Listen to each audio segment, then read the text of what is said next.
Hey everybody, it's Jay and Nick. We are just back from Sonoma Raceway and the Arse-Freeze-Apalooza. Yeah, and it wasn't so much freezing as it was wet and raining, and you know what that means. Yeah, what that means is Quattro all-wheel drive is going to dominate. But for the most part, I think people really stayed clean despite the conditions. Yeah, and one exception to that is the Team Mustang. They have a 5-liter equipped Volvo, and they set this car up in Arizona where it hadn't rained in 5 years. They were going to come and dominate. Well, they immediately started spinning. They started flying off the track. On Sunday, they almost got parked, and then they ran off the track, totaled their radiator, said, right, we will come back when it is not raining.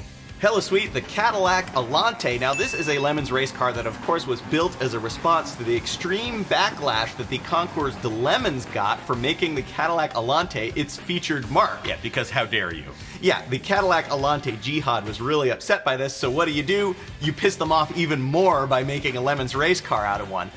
The guys who did it figured, like, this car's gonna last for half a day, and our point will be made, and haha, everybody goes home, throw the Allante in the trash, and it's over. But this car just keeps on running, and it's become, I dare say, a reliable and dependable Lemons racer. So now what do? Well, you start to improve it. Chris Overzet now has stewardship of this fine machine, and he's put on new wheels and tires, and more importantly, a totally sweet active aero package. Well, under hard acceleration, the wind will do this, and then when we stop, it'll go like that and cause air brakes. Hella sweet, the Bernal Dad's got a new theme, Daditas.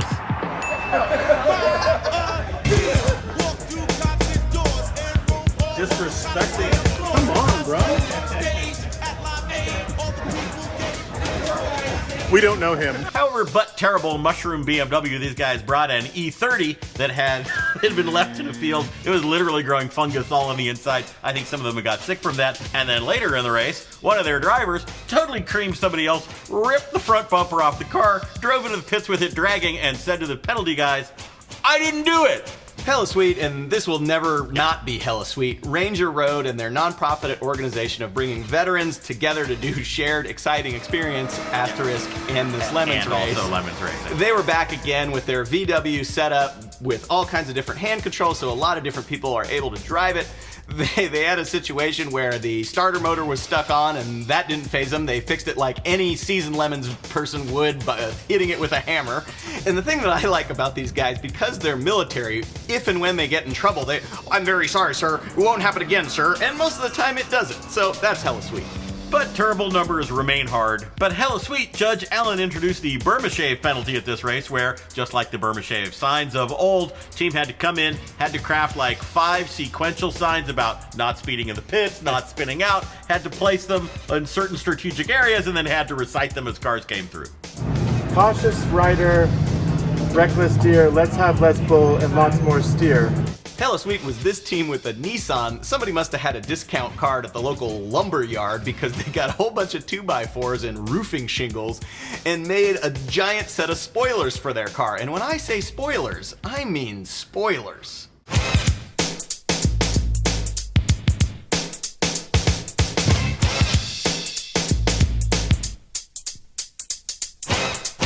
And we have the Sheepshaggers returning with one of the best Porsche 914s to ever run in Lemons, Which is not a high bar. Their secret? Swapped in an ancient Buick 231 V6 in place of anything remotely labeled Porsche. Go figure, you need an old-ass Buick to make your Porsche actually run.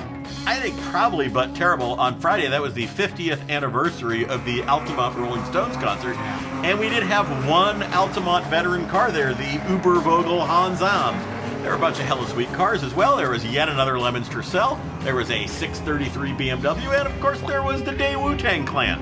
You know what the world needs more of? Honda 600s with giant fender flares. We also had a new penalty, the have a random kid draw a dragon on your hood penalty. That was hella sweet. We had a bunch of returning cars. We had the Corvette come back. This is a 240SX with a Chevrolet front body clip on it, which has made the entire car as unreliable as a Corvette. Yeah. Car ran for many, many years. Jim Ballmer and his crew, they could never make it run. New group got it, bunch of veterans and firemen. Amazingly, now it runs. I wonder what the problem was all that time. Yeah. And we had the return of the Milano Cookie. And the Nean car. And we also had the Loch Ness Lemonsworld, which was a team in a Miata of a bunch of Scottish dudes and one American. See, the problem is, we ripped out the rear differential, we had to go get a wee piece from the bottom of the lock that came back, and I don't know what the Scotsman are saying, but there's a touch of whiskey involved. Heroic fix went to On Second Thought Racing and yet another V8 swapped Volvo. These guys broke and they came to the judges and said, how do you fix a head gasket? Asking for a friend. And the judges told them, and many hours later, against the odds, they got back out on track. Now, they were out for a while, and then a rocker arm snapped in half, and the judges figured, like, oh man, there's no way they're gonna fix that, and so they sort of lost track of them, but then the car just showed up, circulating again, and they found one of the team members and said, well, what'd you guys do to fix it? He said, hey, we put some thicker oil in it. I got screwed, went to Team Laser Goat. Laser Goat. So much good stuff going on with these guys. First of all, your name is Team Laser Goat. Laser Goat. Which is just great in itself. Second, they have a virtually bone stock Ford F-150 from that 25-year period where Yeah. they all look exactly the same. I think it was a 94, could have been an 88, could have been a 2006. Who knows? But I think it was a 94. This thing, they showed up, and it just ran around. They were competing for the slowest lap overall with a Porsche 924. Yeah, we'll talk about that thing later. Yeah. And I think ultimately Laser Goat did have the slowest lap of the race. But they essentially stayed out of trouble, and they essentially had a pretty good, consistent race. Right up to the point they got rear-ended. It was not their fault. The other driver admitted that it was not their fault. Team came into the penalty box, and then when they were coming out of the penalty box, they hit the turn signal, because that's what you do when you have a virtually stock F-150. Safety first. Yeah, like I'm going back out of the penalty. Click, click, click, click, click, click, click. And that exploded the ECU. The additional draw from a turn signal bulb fried the ECU, and they were out. With like 3 hours to go, they were totally out. They got screwed. The life of the paddock party went to the Queen Victoria, which of course is a yacht-themed Crown Victoria. It was pouring rain on Saturday night for the potluck, and they showed up anyway with tons and tons of drinks that they were serving directly out of the trunk of their Crown Vic. They were out there for hours despite the rain. It was an incredible show of spirit. They got the trophy. Organizer's choice went to Starsky Robotics and the aforementioned 924. Yeah. They got this horrible old 924, which is a bit of a redundancy. Is there any other kind? Even in and of itself. Could not quite figure out why the mechanical fuel injection wasn't working. And rather than trying to figure out why the mechanical fuel injection wasn't working, they just said, you know, it would be a whole lot easier if we got rid of it and put on the carburetor. Now, this is not without precedent. There's a previous 924 that decided to replace its intake system with a SU carburetor and a block of wood as an adapter plate. That didn't work very well, but these guys, they weren't going to fall into that trap because they have fabricators on their staff, so they were going to weld a 2-barrel downdraft right onto the intake plenum. Yeah, well, how did it run? Man, it was smooth as...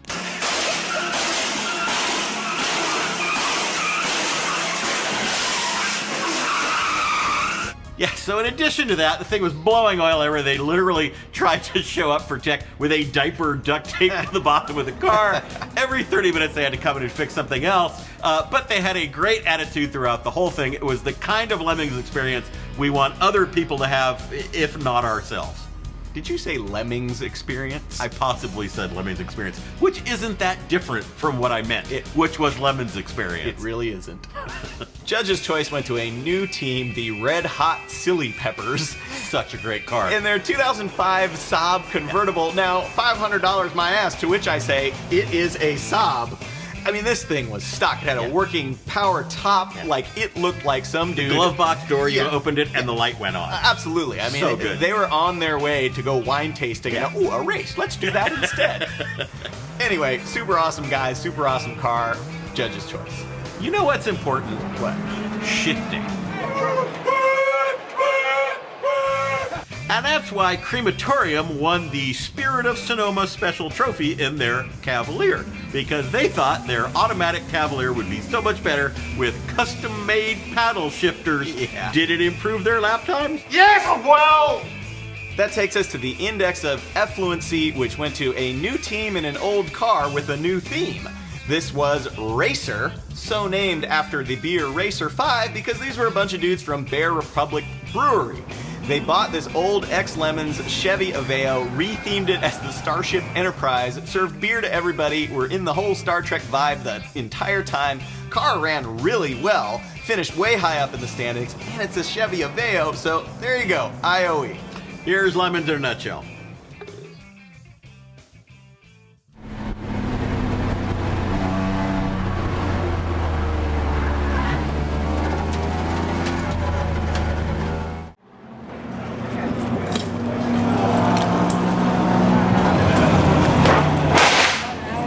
That's working good, man. Stop your fooling around. Tie it straight and right out. Let them think I'm your future. Else you'll wind up in jail.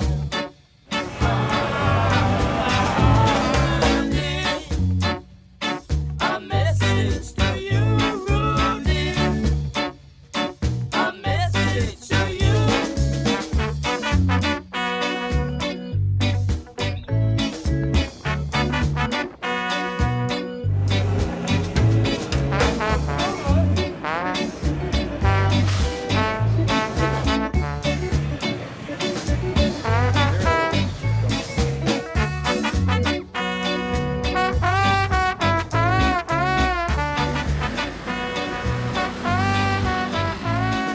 Stop your messing around.